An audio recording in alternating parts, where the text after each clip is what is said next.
Hello everyone, how are you all? I hope you are fine and feeling safe. Welcome back हम सबके अपने YouTube channel BMS lecture 17 में। आज हम पढ़ेंगे बेसिकली निदान परिवर्जन। ये हमारा शोधन शमन की ही कंटिन्यूशन है। शोधन और चिकित्सा, शमन चिकित्सा में ऑलरेडी एक्सप्लेन कर चुकी हूँ। अगर आपने वो वीडियो नहीं देखी है तो आप मेरे चैनल की प्लेलिस्ट केसी की प्लेलिस्ट में आपको वहां पे वो वीडियो मिल जाएगी। तो स्टार्ट करते हैं। सबसे पहले निदान परिवर्जन। निदान मतलब जो पॉजिटिव फैक्टर्स हैं उन्हीं को पहले खत्म करो। अब देखो, जिनके कारण वो डिसीज हो रही थी, अगर हम उन्हीं को रोक दें तो हमारी डिसीज आगे होगी नहीं, है ना। जड़ ही खत्म कर देंगे तो पेड़ कहाँ से उगेगा? Same as like. तो इसका ये इंपॉर्टेंट है बेसिकली। संक्षिप्त है क्रिया योगो निदान परिवर्जनम। संक्षेप्त है क्रिया योगो निदान परिवर्जनम मतलब कि avoiding the aetiology factor is itself a treatment.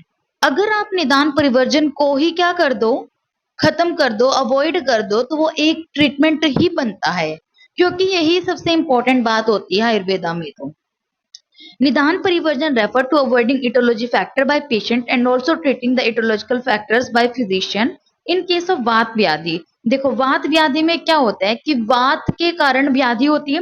तो अगर हम उस पेशेंट को कहे कि भाई तुझे वात वाली चीजें कुछ भी नहीं लेनी, तो क्या होगा? वो डिसीज क्या हो जाएगी? खत्म हो जाएगी।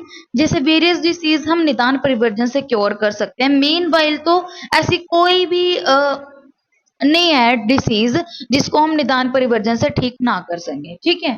कि फिजिशियन देखो, various disease can be cured with nidan parivarjan only while all the Ayurvedic treatment are incomplete without nidan parivarjan. Even ये बात बोल दी है कि आयुर्वेदा में ऐसी कोई भी वो नहीं है, और आयुर्वेदा में निदान परिवर्जन के बिना चिकित्सा हो ही नहीं सकती बेसिकली, ठीक है। क्योंकि अगर आप निदान लेते रहो और आप और ट्रीटमेंट करते रहो तो उसका कोई फायदा नहीं है, वो दोबारा से हो जाएगी, ठीक है।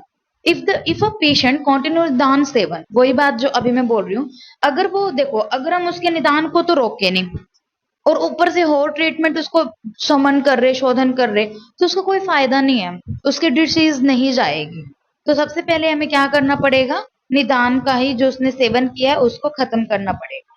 To avoid relapse or reoccurrence of any disease, patient have to avoid the etiological factor even after successful treatment.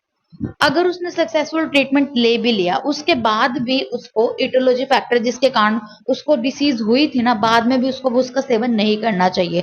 क्यों?